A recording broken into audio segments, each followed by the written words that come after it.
Esta serie de mensajes la he titulado Objetivos del Ministerio Apostólico al Mundo Gentil. Comencé esta serie el domingo pasado y en esta serie lo que estoy intentando es hacerles una invitación a que juntos consideremos las 5 encomiendas o los 5 objetivos que el Señor le presentó a Pablo como su encomienda apostólica, es decir, el ministerio de Pablo tenía, según el llamado que el Señor le hizo, 5 objetivos. Estos 5 objetivos salen del relato en el que Pablo fue llamado a comparecer ante el rey Agripa para dar cuentas de las acusaciones que había en su contra. Y cuando él estuvo frente al rey Agripa, el Señor, los que conocen un poquito la lectura bíblica recordarán que el Señor le dijo: es necesario que des testimonio de mí ante reyes, ante gente muy relevante. Se llegó el momento cuando él estuvo frente al rey Agripa y cuando rindió cuentas de lo que lo acusaban. Entonces él le relató al rey cómo había sido su encuentro con el Señor Jesucristo. Cuando lo relató, en ese relato encontramos los 5 objetivos de los que les estoy hablando. ¿Me acompañan? Libro de los Hechos, capítulo 26, versos 17 y 18. Cuando el Señor Jesucristo se le presentó a Pablo en el camino a Damasco, cuando él iba con la intención de seguir haciendo estragos entre los primeros creyentes, el Señor lo detuvo en el camino y estas fueron las palabras que le dio, según lo que Pablo le expresó al rey Agripa. Dijo: te he librado de tu pueblo, entiéndase el mundo judío, y te he librado de los gentiles, entiéndase todo el resto de la gente que no tiene su origen en el pueblo judío. Dice: te he librado tanto de judíos como de gentiles, pero esto segundo dice: a quienes ahora te envío. Es decir, la comisión que Dios le dio a Pablo, el apostolado que Dios le dio a Pablo, tenía que ver con el mundo no judío, con todos los que habitábamos en otra parte del planeta y que no estábamos contenidos en la nación judía. Pero recuerden que esto es muy interesante porque la palabra enviar en el griego es apostolar. Entonces el Señor le está diciendo a Pablo: yo te apostolo al mundo gentil. ¿Para qué? Aquí es donde entran estas declaraciones. Dice: para que abra sus ojos, para que se conviertan de las tinieblas a la luz y de la potestad de Satanás a Dios, para que reciban por la fe que es en Cristo perdón de pecados y reciban su herencia entre los santificados. Así que aquí tenemos las 5 encomiendas, los 5 objetivos que Dios le comisionó a Pablo realizar. Número 1, dijo: te envío al mundo gentil, te apostolo al mundo gentil para que les abras los ojos, para que algo suceda en ellas y ellos que pueda permitirles que vean.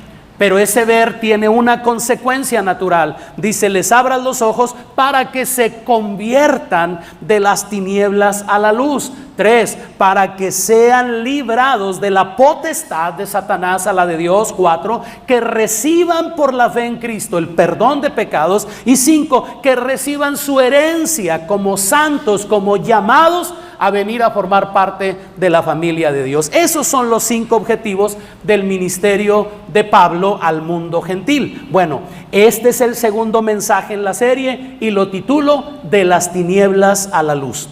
El Señor le expresó claramente a Pablo que si el mundo gentil recibía el ministerio apostólico, ellos iban a poder abrir sus ojos, iban a poder ver cosas que no era posible. Expliqué acerca del significado de la expresión abrir los ojos en mi mensaje anterior. Si no tuvieron oportunidad de estar aquí, búsquenlo en la página Ramiro Elvírez en Facebook. Ahí está el mensaje guardado y pueden corroborar esta información que les doy. Pero el Señor le dice a Pablo: si les abren los ojos, entonces va a poder suceder algo. ¿Qué es lo que va a suceder? Se podrán convertir de las tinieblas a la luz. Entonces el Señor le expresó claramente a Pablo que si podían abrir los ojos los gentiles, se podrían convertir de las tinieblas a la luz. Lo que yo, como parte de este mundo gentil, o sea, si yo no soy judío, yo soy gentil, entonces ¿cuál es el valor de esto? ¿Por qué a mí me llama la atención? ¿Por qué quiero enseñarles de esto? Bueno, si el Señor comisionó a Pablo para que estas 5 cosas sucedieran en el mundo gentil, lo que yo debo entender como gentil es que estas son las 5 cosas que Dios quiere que sucedan conmigo. ¿Me hago entender? O sea, estos son los 5 objetivos, Pablo, que tú vas a cumplir. Quiere decir que son las 5 cosas que Dios quiere que sucedan en mí. Y de hecho, el domingo pasado, en mi mensaje, hablábamos precisamente de que se supone que a nosotros ya nos fueron abiertos los ojos. ¿Cuántos pueden decir, mis ojos están abiertos? ¿Sí? Ya estoy viendo cosas que antes no veía. Ya estoy participando de algo en lo que antes no estaba participando. Bien, pero ¿cuál es el objetivo de abrir los ojos? Si lo analizamos bien, una persona puede abrir los ojos y no necesariamente convertirse. ¿Sí? Puede cambiar de opinión. Una persona pudo ser muy crítica, pudo ser una persona muy dura, muy áspera contra los creyentes. Sucede algo y dice, no, todos mis respetos para ellos. Ya abrió los ojos en cierta forma, pero no se ha convertido. Y lo que Dios quiere no es solamente abrirnos los ojos, sino que suceda una conversión genuina. Y esta palabra es la que me llama la atención. ¿Qué significa convertirse? ¿Qué es esta expresión que estamos considerando el día de hoy? Bueno, permítanme tratar de enseñar esto y voy primero a filtrar este término a través de lo más lógico que se puede hacer. ¿Qué es lo más lógico cuando quiero conocer el significado de una palabra? Pues ir al diccionario. El diccionario me da 2 definiciones, 2 significados de este término. ¿Sí? Lo que yo encuentro cuando voy al diccionario, busco significado de convertirse, encuentro una primera explicación. Escuche con atención. Dice, convertirse es hacer que una persona se transforme en algo diferente a lo que era. Hacer, propiciar, poner las condiciones para que una persona se transforme en algo que no era, lo cual me habla de un proceso de transformación. Por favor, diga conmigo, convertirse es entrar en un proceso de transformación. O sea, cuando el Señor le dijo a Pablo, ábreles los ojos, es porque si abren los ojos van a tomar conciencia de una necesidad, la necesidad de la transformación interna que todo ser humano requiere para poder participar de lo que Dios se ha propuesto hacer. Pero hay un segundo significado que llamó mi atención. El segundo dice, convertirse, práctica que consiste en que una persona adopte como propias las creencias y rituales de la comunidad a la que se integra. Repito, práctica que consiste en que una persona haga suyas, adopte como propias las creencias y rituales de la comunidad a la que se integra, lo cual, esta segunda expresión me habla de un proceso de integración. Diga conmigo, por favor, convertirse es también un proceso de integración. Entonces, obsérvelo, convertirse es entrar voluntariamente a un proceso de transformación. Lo que Dios quiere es transformarme, cambiar la forma, llevarme a ser diferente a como yo he sido, ¿sí? Cuando me convierto, cuando entiendo lo que es convertirme a Cristo, usted sabe que en el argot de la iglesia, pues lo usamos tan comúnmente, ¿no? Antes de que yo me convirtiera, esto, pero cuando me convertí, y ya me convertí a Cristo, el 10 de junio de tal año yo me convertí. Bueno, magnífico, pero ¿qué estamos queriendo decir? Lo que estamos queriendo comunicar cuando usamos el término convertirse es que decidí entrar a un proceso de transformación personal, pero también es un proceso de integración. Cuando yo me integro al cuerpo de Cristo, a la iglesia del Señor, cuando yo decido hacer mías las creencias, dice el diccionario, y los rituales, en este caso sabemos que no estamos tan de acuerdo con esa cuestión de rituales, pero hacer mía la idea de que me integro también al cuerpo de Cristo. Convertirse entonces tiene estos 2 elementos. Es un proceso de integración y es un proceso de transformación. Por medio de mi conversión a Cristo se da lugar a la transformación personal y a la integración al cuerpo de Cristo. Ahora, estoy utilizando como filtro el diccionario, Pero cuando comienzo a buscar a través de otro filtro que creo que es el que nos debe interesar a nosotros, que son las Escrituras, comienzo a leer y a buscar el significado de la palabra, a ver cómo se utiliza, y me doy cuenta, les voy a compartir 2 versículos en los que se nota que precisamente el significado que nos da el diccionario es algo que afirma la Escritura. En Hechos capítulo 15, versículo 3, encontramos escrito esto, dice: ellos pues, habiendo sido encaminados por la iglesia, pasaron por Fenicia y Samaria, atención, contando la conversión de los gentiles, y causaban gran gozo a los hermanos. En esta declaración se está hablando de un proceso de integración, porque se está diciendo que los gentiles se están integrando a la iglesia, y esto causaba gran gozo. La otra cita que les comparto es primera de Tesalonicenses 1:9, donde leemos, Pablo está diciendo, está testificando acerca de los tesalonicenses, dice: porque ellos mismos cuentan de nosotros la manera en que nos recibieron y cómo, atención, se convirtieron de los ídolos a Dios para servir al Dios vivo y verdadero. Pablo está diciendo que esa gente en Tesalónica dejó de estar atrapada en el ámbito, en el universo de la idolatría, para salir de ahí y venir a servir al único Dios vivo y verdadero. Habla de un proceso de transformación. ¿Me hago entender? ¿Sí? Convertirse a Cristo es un proceso de transformación interna, pero también es un proceso de integración al cuerpo de Cristo o a la iglesia. Ahora, atención, regáleme su atención. Todo esto es algo explicativo, tratando de clarificar el concepto para transmitir la idea central de lo que le quiero compartir el día de hoy. Todo esto nos deja ver que desde el punto de vista bíblico, la conversión a Cristo comunica más un cambio de hábitat que un cambio de hábitos.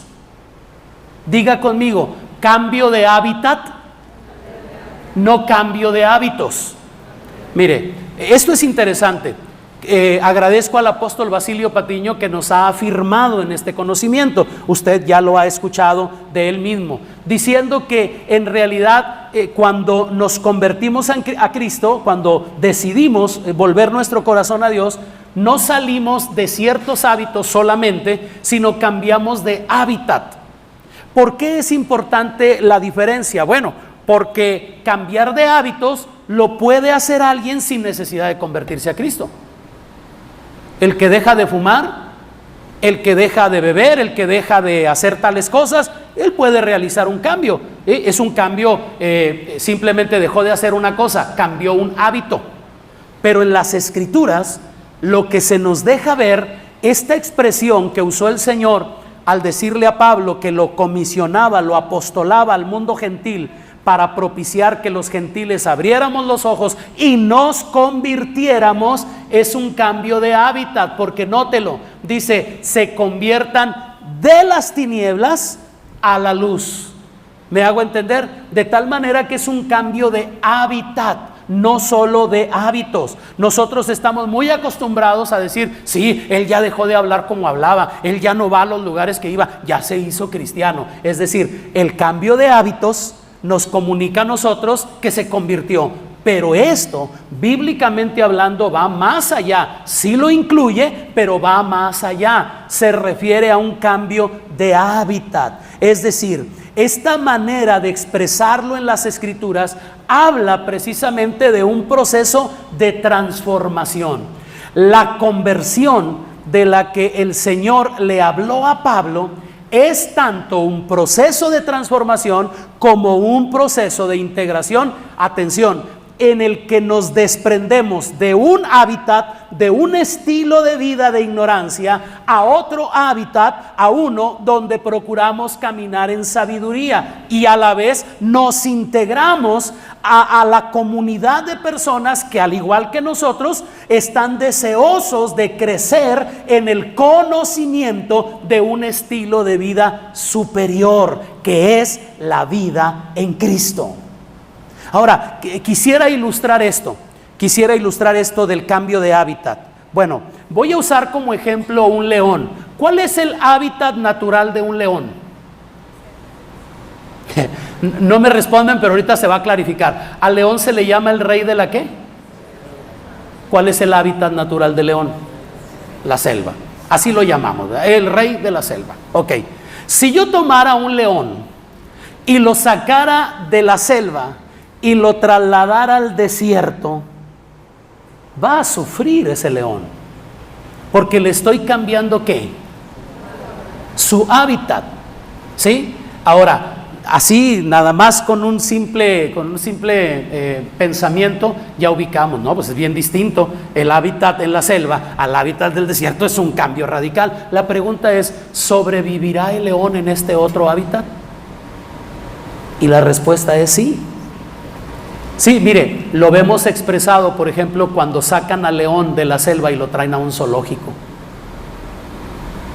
Le cuesta, sufre, pero sobrevive. ¿Por qué? Fíjese bien, sacar al león del hábitat natural que es la selva y trasladarlo a un hábitat completamente diferente que es el desierto, requiere de un proceso de adaptación, o sea, un proceso de integración al nuevo hábitat, pero también un proceso de transformación para que él descubra en este otro hábitat dónde va a comer, cómo le va a hacer. Bueno, esto es algo interesante cuando lo trasladamos a la experiencia de vida como creyentes. ¿Por qué? Porque precisamente lo que la Escritura nos enseña es que convertirnos a Cristo fue sacarnos de un hábitat para trasladarnos a otro, nada más que en este caso es al revés. Al león lo sacamos de la selva, en mi ilustración, y lo metimos al desierto.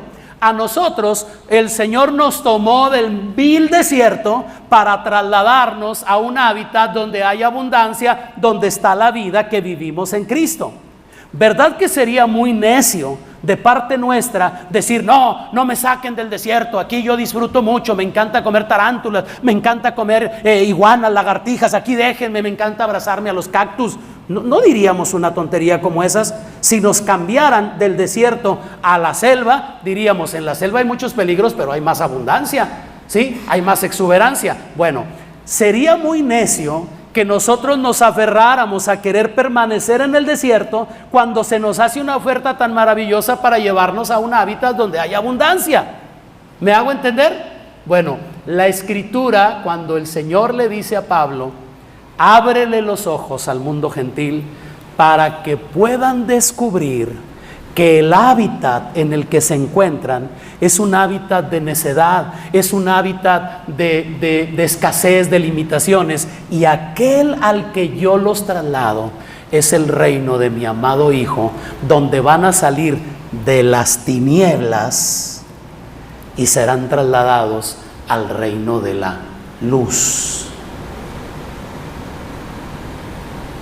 La ruina del ser humano radica precisamente en el hecho de que, como Juan lo escribió en el primer capítulo de su evangelio, dijo, aquella luz verdadera vino a este mundo y los hombres amaron más. ¿Han leído eso? Pues no sean malitos, si lo han leído, complétenlo. ¿Qué amaron más? Las tinieblas que la luz. O sea, tan necio así, sí. Tan necio así, yo ahorita usaba en la primera reunión una ilustración que se me vino hacia la mente. Imaginen ir pasando por un lugar y ven a un tipo que él solito, es una locura lo que voy a decir, pero imaginen que así es. Imaginen que van pasando y yo estoy aquí y con un puñal, yo me estoy apuñalando yo solo. Y tú pasas, ves aquello, ves toda la sangre y dices, amigo, ¿qué estás haciendo? No te hagas daño. Y yo decirte, no, es que a mí así me gusta. O sea, yo siento chido cuando le hago así, mira, cuando salta la sangre, mira qué padre se ve. O sea, ¿es sabio eso? ¿Cómo definiríamos esta actitud? Esta es una actitud necia, lo opuesto a la sabiduría. ¿Me hago entender? De tal manera que cuando el Señor le dice a Pablo, Pablo, si les abres los ojos a los gentiles, ellos van a tener un vislumbre, van a entender algo que va a propiciar que se puedan cambiar de hábitat. Este proceso, cambio de hábitat, nos lleva de las tinieblas en las que vivimos al ignorar el propósito eterno de Dios y nos traslada a la luz del pleno entendimiento de lo que Dios hizo en Cristo y poder participar de dos maneras: primero, en que a nosotros nos suceda, y segundo, en darlo a conocer para que le suceda a otras personas. Entonces, a la luz de la Escritura, la conversión es un cambio de hábitat. Veamos cómo la misma Escritura nos lo confirma. Les quiero mostrar algunas declaraciones que encontramos en el Antiguo Testamento. Quiero extraerlas del Antiguo Testamento para mostrarles el verdadero significado, que se vaya construyendo en nosotros la idea a qué se refería el Señor cuando le dijo a Pablo: quiero que los gentiles se conviertan de las tinieblas a la luz. La primera cita es Jeremías 5:3. Mire bien, levantó la voz el profeta y le hizo esta declaración al Señor. Dice: oh Señor, ¿no miran tus ojos a la verdad? O también podríamos decir: ¿no te das cuenta de lo que sucede? Dice: los azotaste y no les dolió, los consumiste y no quisieron corrección, endurecieron sus rostros más que la piedra, no quisieron convertirse. Tan necio como lo que acabo de describir, que yo solo me esté apuñalando, tan necio es el estilo de vida de tinieblas que nos impide ver con claridad lo que Dios nos ofrece. ¿Qué nos ofrece Dios?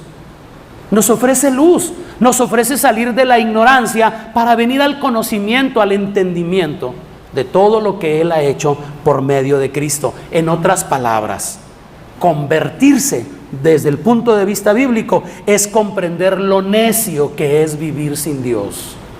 Amigas, amigos, hermanas, hermanos, no es sabio vivir sin Dios. Esa tal vez sea la peor necedad, y desde el punto de vista bíblico lo es. El libro de Proverbios afirma: dice el necio en su corazón, no hay Dios. La mayor necedad del ser humano es negar que haya un ser que lo creó y que le dio un propósito a su existencia en esta tierra.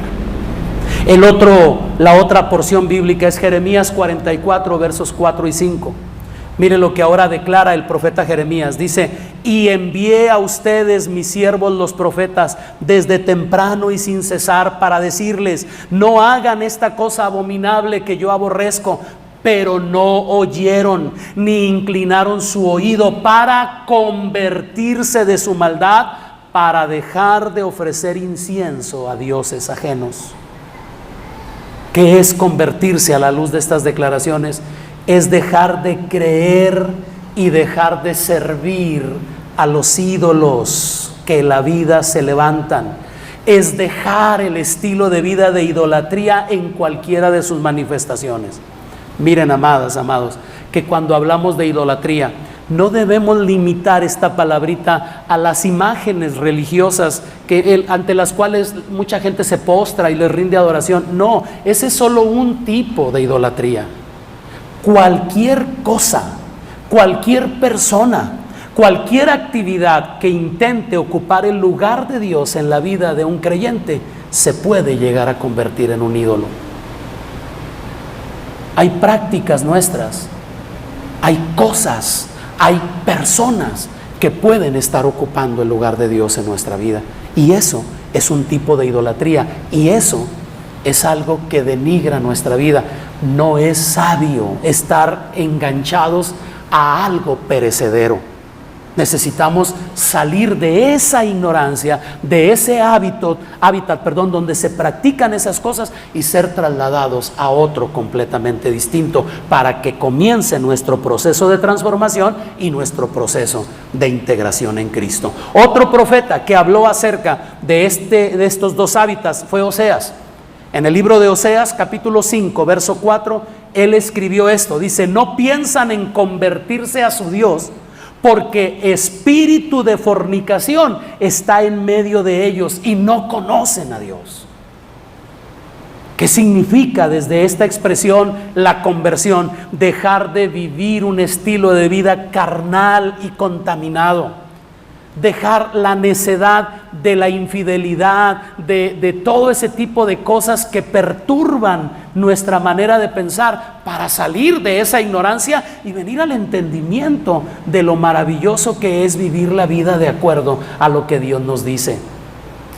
Y otra última cita en el Antiguo Testamento que menciona esta cuestión es Eclesiastés 2:13, donde está escrito lo siguiente: y he visto, dice el predicador Salomón, dice, he visto, atención, que la sabiduría sobrepasa a la necedad como la luz a las tinieblas. Qué interesante. En algún momento, ustedes me han escuchado, yo les he dicho que en el lenguaje bíblico, tinieblas es equivalente a ignorancia y luz es equivalente a conocimiento. Bueno, aquí tienen un fundamento escritural. Salomón dice, he visto, he concluido, he analizado que la sabiduría es mucho más elevada que la necedad, así como la luz es más elevada que las tinieblas. De tal manera que lo que puedo concluir es que convertirme a Cristo es dejar la necedad y decidir comenzar a caminar en sabiduría, aplicar el consejo de Dios, la sabiduría de Dios a mi vida, para que yo pueda abrirme paso en esta vida que Dios me concede de existencia. Esto es lo que los escritos del Antiguo Testamento nos hablan respecto a la conversión. Pero en el Nuevo Testamento nos damos cuenta de que hablar de tinieblas y luz es precisamente hablar de un hábitat completamente diferente de aquel en el que crecimos y en el que se llegó a formar nuestra mentalidad. Nosotros somos el resultado de años de vivir de cierta manera, de ciertos hábitos, de ciertas costumbres, pero cuando nos convertimos a Cristo, esto supone proceso de transformación y proceso de integración que me lleva a entender que lo que yo viví en otro tiempo era tan necio que hoy debería avergonzarme de cómo viví. Sí, veamos por ejemplo, Pablo escribió 2 de Corintios capítulo 4 versículo 6, dice, porque Dios, que mandó que de las tinieblas resplandeciera la luz, es el que resplandeció en nuestros corazones para iluminación del conocimiento de la gloria de Dios en el rostro mismo de Cristo. ¿Qué está diciendo Pablo? Pablo está diciendo, ese Dios que al principio de la creación, ¿cuál fue la primer cosa que hizo Dios cuando comenzó a ordenar este planeta?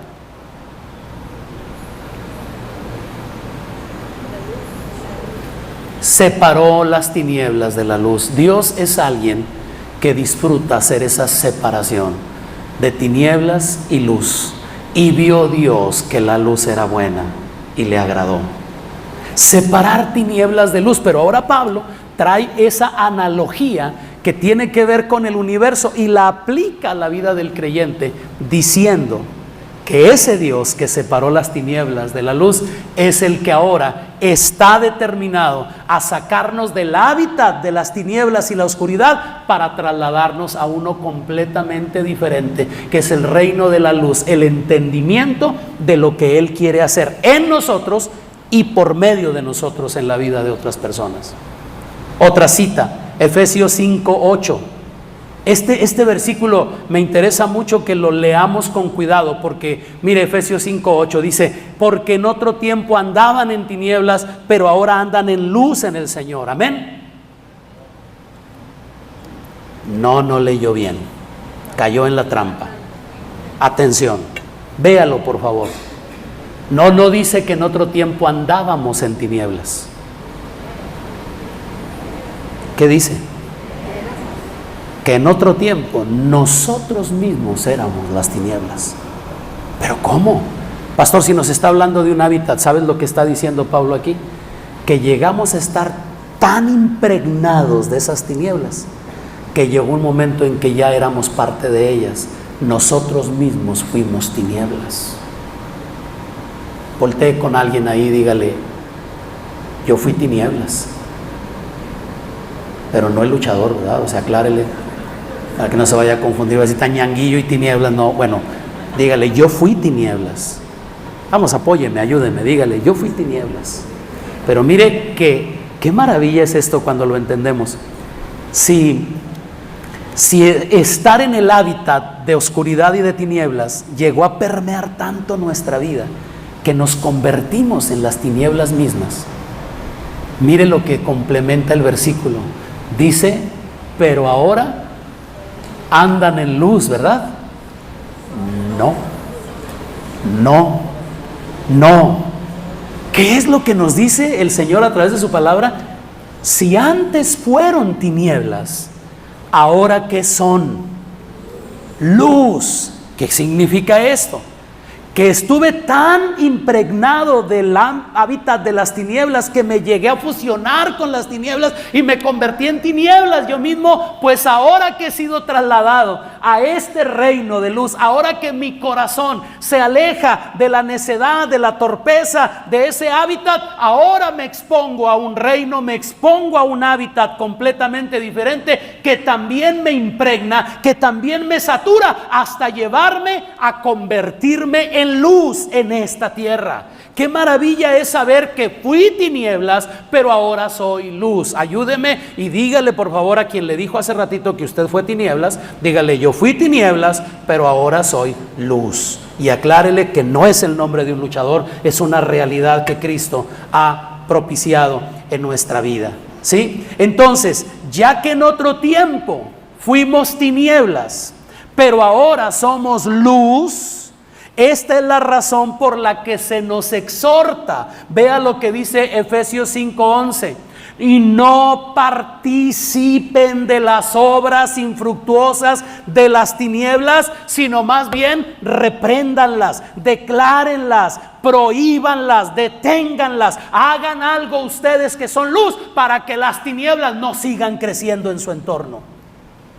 Qué responsabilidad tan interesante que me hace reflexionar en esto, que si la encomienda del Señor a Pablo fue: ábreles los ojos para que se conviertan, ¿a quién? Al mundo gentil. Esto habla de mí. Quiere decir, uno, que lo que Dios buscaba primero en mí era abrirme los ojos para que yo pudiera ver lo que Él tenía para mí. Pero cuando vi eso, ahora lo que Él propicia es que me convierta de tinieblas a luz, a fin de que salga de un hábitat que llegó a impregnarme tanto que me hizo parte de tinieblas, para que ahora este proceso de transformación y de integración me impregne de la luz del Señor, para que yo me convierta en luz y yo pueda ser capaz. Ahora este proceso hace efecto en mí, pero ahora quiere hacer efecto a través de mí, para que otros abran los ojos y se puedan convertir de las tinieblas a la luz. ¿Me hago entender?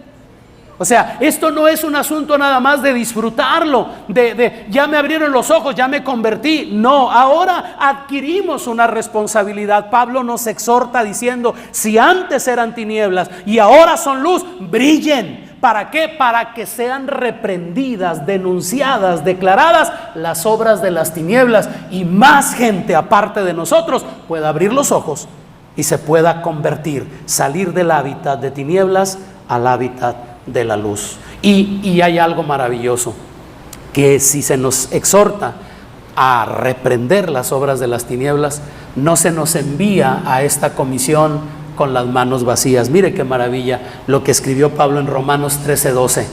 Dice: la noche está avanzada y se acerca el día.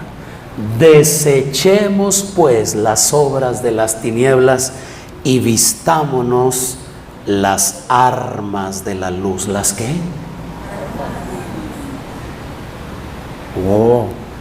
Las armas de la luz. Es decir, que la luz a la que ahora pertenecemos, este hábitat al que nos hemos integrado, no solo tiene un efecto de iluminarnos, sino de equiparnos para ayudar a otras personas. ¿A qué, pastor? ¿A qué puedo yo qué puedo hacer? Yo no sé, yo no soy un predicador, yo no estudié esto, yo no sé mucha Biblia. No. Lo que tú sí sabes es que viviste en un hábitat y has sido trasladado a otro. Cuéntale a quien puedas que ya no eres tinieblas y deja que ellos vean la luz que hay en ti, para que sean abiertos sus ojos y más gente se pueda convertir. salir de ese hábitat, venir a este otro, salir de un ámbito donde estaban fusionados a la oscuridad, a la ignorancia, donde nos estamos dando puñaladas a nosotros mismos, donde nos estamos destruyendo, donde nos estamos acabando a nosotros mismos, para venir a la luz. Que se conviertan, Pablo, eso es lo que quiero, que se conviertan de las tinieblas a la luz. Si usted y yo entendemos estas cosas, nos damos cuenta que esto fue precisamente lo que ha venido sucediendo en nosotros, que estamos inmersos en este proceso, tanto de transformación como de integración al cuerpo de Cristo, entonces entendemos por qué el Señor quiere que estemos en este continuum de entendimiento, de ir corrigiendo cosas. Así aprendí, así fui. Allá me enseñaron que todo el mundo miente, que todo el mundo hace trampas, que todo el mundo tranza, que todo el mundo hace cosas. Por eso yo llego al reino de Dios y digo, no, aquí también debe haber tramposos, debe haber... Bueno, tal vez los haya, pero porque no se han convertido al Señor. Ahora, si los hay o no los hay, no es nuestro asunto. Lo importante es que nosotros ya no seamos uno de esos. Que dejemos que este proceso de transformación y de integración nos lleve de las tinieblas a la luz, de la ignorancia al entendimiento, de la necedad a la sabiduría, de disfrutar lo malo para deleitarnos en lo bueno, de ser oprimidos por las tinieblas hasta empaparnos de ellas, a experimentar la libertad de la luz hasta empaparnos también de ella. Dios nos ayude para que podamos hacer esto una realidad. Y sé que en la vida de muchos de nosotros esto ya es una realidad. Dejemos que el Señor complemente su obra en nuestra vida y nos saque de un hábitat y nos traslade a otro, donde la luz sea lo que nos guíe.